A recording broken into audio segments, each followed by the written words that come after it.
بامر وبصرف حق اخوي. خذ يا يحيى هذا الشيك، خذ لا تستحي. خذ يا يحيى لا تستحي ابدا. قال يحيى انا يحيى. لا تحرجني. طيب. اسمع يا رياض، الدنيا هذه مواقف، ومجموعة هذه المواقف هي اللي تبين للناس الحقيقة، السر، الموقف.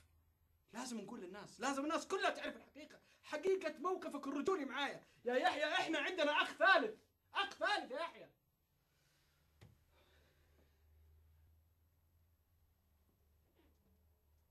اخ ثالث؟ ايش قاعد تقول انت؟ يعني ابوي متزوج غير الوالده؟ اهدى يا زعفراني يا ابن عمي، اهدى، وكلها لربنا. اهدى يا زعفراني. ونعم بالله ونعم بالله، انا لله وانا اليه راجعون، انا لله